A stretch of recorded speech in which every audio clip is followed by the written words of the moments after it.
नमस्कार, ये आकाशवाणी शिमला है। अब आप प्रभा शर्मा से प्रादेशिक समाचार सुनिए। आज के मुख्य समाचार। मुख्यमंत्री सुखविंदर सिंह सुक्खू ने कहा, राज्य सरकार का पहला बजट शिक्षा क्षेत्र को मजबूत करने की दिशा में होगा केंद्रित।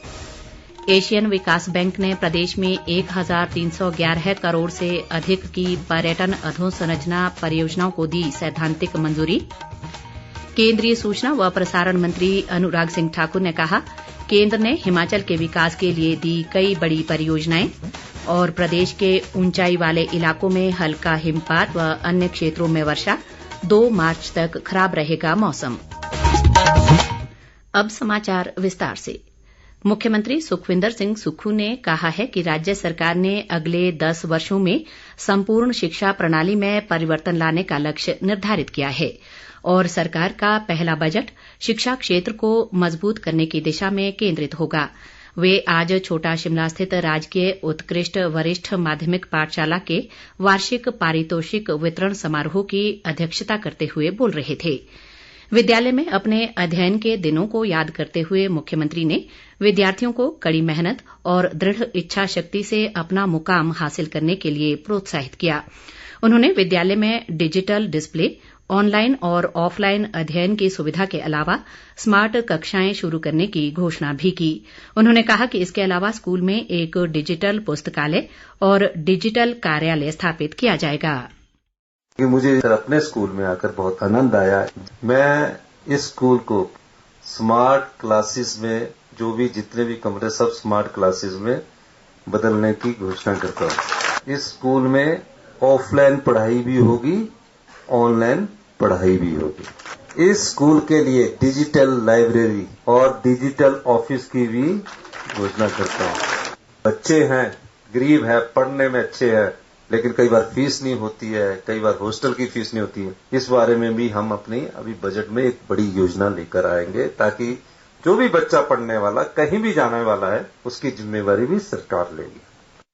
मुख्यमंत्री ने कहा कि राज्य सरकार अनाथ बच्चों को चिल्ड्रन ऑफ द स्टेट के रूप में गोद लेगी और उनकी शिक्षा व जेब खर्च जैसी आवश्यकताएं पूरा करने के लिए धन उपलब्ध करवाएगी। इस अवसर पर शिक्षा मंत्री रोहित ठाकुर ने भी अपने विचार व्यक्त किए। एशियन विकास बैंक ने प्रदेश में पर्यटन अधोसंरचना के लिए 1311 करोड़ 20 लाख रुपए की परियोजना को सैद्धांतिक मंजूरी प्रदान की है। मुख्यमंत्री सुखविंदर सिंह सुक्खू ने शिमला में बताया कि इसमें नई एडीबी परियोजना की ट्रेंच 1 की उप परियोजनाएं शामिल हैं। उन्होंने कहा कि परियोजना के ट्रेंच 1 में पालमपुर शहर का सौंदर्यीकरण, धर्मशाला में सम्मेलन केंद्र, मंडी में शिवधाम का विकास, परागपुर में ग्रीन पार्क, धर्मशाला, मनाली और शिमला में आइस स्केटिंग रिंक और रोलर स्केटिंग रिंक का निर्माण शामिल है। मुख्यमंत्री ने कहा कि इसके अलावा परियोजना के तहत पर्यटन को बढ़ावा देने और पर्यटन विकास में स्थानीय समुदायों की क्षमता निर्माण के लिए भी प्रावधान किए गए हैं। सुखविंदर सिंह सुक्खू ने कहा कि प्रदेश सरकार राज्य में बेहतर हवाई सुविधा उपलब्ध करवाने की दिशा में योजनाबद्ध कार्य कर रही है। उप मुख्यमंत्री मुकेश अग्निहोत्री ने कहा है कि प्रदेश के लोगों को दी गई गारंटियां पूरा करने के लिए सरकार वचनबद्ध है। ऊना जिला के संत ढांगूवाला गुज्जर राजकीय महाविद्यालय बीटन के वार्षिक समारोह में बतौर मुख्य अतिथि अपने संबोधन में उन्होंने कहा कि प्रदेश का विकास, कल्याण व गरीबों की सेवा करना कांग्रेस सरकार की प्राथमिकता है। अग्निहोत्री ने कहा कि प्रदेश सरकार तबादलों के बजाय राज्य के विकास में विश्वास रखती है और सर्वांगीण विकास के लिए राजनीतिक इच्छा शक्ति होना अनिवार्य है। उप मुख्यमंत्री ने कहा कि आने वाले समय में प्रदेश में डीजल की बसों की खरीद बंद की जाएगी और इलेक्ट्रिक गाड़ियों को बढ़ावा देने के उद्देश्य से 100 से अधिक स्थानों पर चार्जिंग स्टेशन लगाने के लिए जगह चिन्हित कर ली गई है। स्वास्थ्य मंत्री कर्नल धनीराम शांडिल ने कहा है कि प्राकृतिक व मानव जनित आपदाओं के लिए बच्चों को प्रशिक्षण दिया जाना समय की जरूरत है। वे आज राजकीय वरिष्ठ माध्यमिक छात्रा विद्यालय सोलन के वार्षिक समारोह की अध्यक्षता करते हुए बोल रहे थे।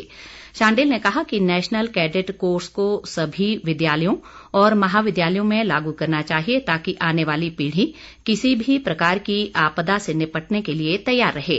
उन्होंने कहा कि प्रदेश सरकार पर्यावरण संरक्षण के लिए हरित ऊर्जा व ग्रीन मोबिलिटी अभियान के तहत विद्युत वाहनों के उपयोग को बढ़ावा दे रही है। इस अवसर पर मुख्य संसदीय सचिव संजय अवस्थी ने भी अपने विचार व्यक्त किए। केंद्रीय सूचना व प्रसारण मंत्री अनुराग सिंह ठाकुर ने कहा है कि केंद्र सरकार ने हिमाचल प्रदेश के विकास के लिए कई बड़ी परियोजनाएं दी हैं। हमीरपुर संसदीय क्षेत्र के दौरे के आज दूसरे दिन घुमारवीं में जन समस्याएं सुनने के बाद उन्होंने ये बात कही। अनुराग ठाकुर ने कहा कि प्रधानमंत्री नरेंद्र मोदी के नेतृत्व में भानुपल्ली बिलासपुर लेह रेल लाइन के लिए 1000 करोड़ रुपए की धनराशि दी गई और बिलासपुर जिले में एम्स व 4 लेन जैसी कई बड़ी परियोजनाओं का कार्य प्रगति पर है। पुली से Bilaspur Leh railway line record 1000 crore रुपए मोदी जी के नेतृत्व में इसके लिए दिलाया है। तेज गति से रेलवे का काम चलाया है और 4 लेन हाईवे जो शानदार उपलब्धि मोदी सरकार की है। नितिन गडकरी जी से हमने बार बार इस विषय को उठाया जब ILF छोड़ के चले गई थी और बढ़िया कंपनियों को नियुक्ति करके अब शानदार नेशनल हाईवे 4 लेन हाईवे यहाँ पे बन रहा है। इससे समय भी कम लगेगा और हिमाचल में पर्यटन और व्यवसाय को बढ़ावा भी इसके माध्यम से मिल पाएगा। जिला बिलासपुर के लिए जहाँ एक और एम्स अस्पताल, hydro engineering college, 4 lane highway और साथ ही साथ रेलवे की परियोजना, पानी की जो समस्या थी वो भी सारी दूर कर दी। इसमें पता चलता है कि कैसे भाजपा का एक बहुत बड़ा योगदान हिमाचल प्रदेश के लिए रहा है। इस बीच अनुराग सिंह ठाकुर ने बिलासपुर में जिला स्तरीय समन्वय व निगरानी समिति दिशा की बैठक की अध्यक्षता भी की। इस दौरान उन्होंने विभिन्न कल्याणकारी योजनाओं की समीक्षा की और संबंधित विभागों के अधिकारियों को विकास कार्यों को जल्द पूरा करने के निर्देश दिए। प्रदेश भाजपा अध्यक्ष सुरेश कश्यप ने कहा है कि कांग्रेस पार्टी चुनाव के दौरान किए वायदों को पूरा करने में विफल रही है। शिमला से जारी एक बयान में उन्होंने कहा कि कांग्रेस नेताओं ने चुनाव के दौरान महिलाओं को 1500 रुपए देने का वायदा किया था, लेकिन सरकार को बने 3 महीने का समय हो गया है और महिलाएं इस राशि का केवल इंतजार कर रही हैं। सुरेश कश्यप ने कहा कि इस मामले में सरकार कभी कमेटी गठित करने की बात कह रही है तो दूसरी तरफ कैबिनेट मंत्री धनीराम शांडिल बयान जारी कर स्पष्ट करते हैं कि महिलाओं को 1500 रुपए देने का निर्णय ग्राम सभा में किया जाएगा। उन्होंने कहा कि कांग्रेस पार्टी जनता के साथ झूठ बोलकर सत्ता में आई है और हर वर्ग के साथ धोखा किया है, जिसकी पोल जल्द ही खुलेगी।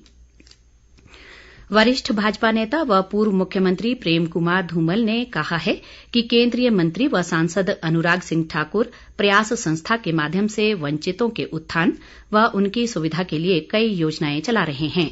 हमीरपुर जिले में भोरंज विधानसभा क्षेत्र के केहरीवीं गांव में संस्था द्वारा चलाए जा रहे ब्यूटी एंड वेलनेस प्रशिक्षण कोर्स के समापन अवसर पर आज उन्होंने ये बात कही। धूमल ने कहा कि सांसद मोबाइल स्वास्थ्य सेवा से जहां लाखों लोग लाभान्वित हो चुके हैं, वहीं सांसद खेल महाकुंभ से ग्रामीण क्षेत्रों के खिलाड़ियों को अपनी प्रतिभा निखारने का अवसर मिला है।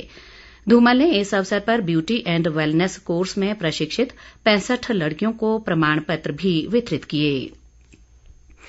प्रदेश के ऊंचाई वाले इलाकों में हल्का हिमपात जबकि अन्य भागों में आज हल्की वर्षा का समाचार है। राजधानी शिमला में बाद दोपहर से जहां हल्की वर्षा हो रही है, वहीं ऊपरी इलाकों नारकंडा, खड़ा पत्थर सहित अन्य क्षेत्रों में हल्की बर्फबारी हुई है।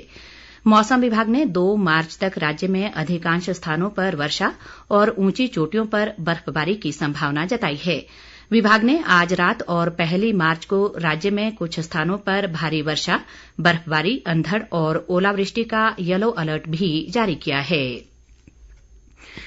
चंबा जिला में चंबा साहो मार्ग पर कल देर रात सरोथा नाला के समीप भारी भूस्खलन के कारण ये मार्ग वाहनों की आवाजाही के लिए पूरी तरह से बंद हो गया है। भूस्खलन की चपेट में आने से पेयजल पाइपें टूट गई हैं, जिससे चंबा शहर की पेयजल आपूर्ति प्रभावित हुई है।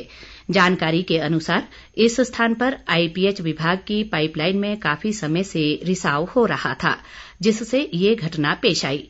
हालांकि लोक निर्माण विभाग ने मार्ग को बहाल करने के लिए मशीनरी लगा दी है। चंबा सदर के विधायक नीरज नैयर ने भी घटना स्थल का दौरा कर नुकसान का जायजा लिया। उन्होंने विभागीय अधिकारियों को जल्द जन सुविधाएं बहाल करने के निर्देश दिए हैं। अंत में मुख्य समाचार एक बार फिर। मुख्यमंत्री सुखविंदर सिंह सुक्खू ने कहा, राज्य सरकार का पहला बजट शिक्षा क्षेत्र को मजबूत करने की दिशा में होगा केंद्रित। एशियन विकास बैंक ने प्रदेश में 1311 करोड़ से अधिक की पर्यटन अधोसंरचना परियोजनाओं को दी सैद्धांतिक मंजूरी। केंद्रीय सूचना व प्रसारण मंत्री अनुराग सिंह ठाकुर ने कहा, केंद्र ने हिमाचल के विकास के लिए दी कई बड़ी परियोजनाएं। और प्रदेश के ऊंचाई वाले इलाकों में हल्का हिमपात व अन्य क्षेत्रों में वर्षा। 2 मार्च तक खराब रहेगा मौसम। इसी के साथ ये समाचार बुलेटिन समाप्त हुआ। नमस्कार।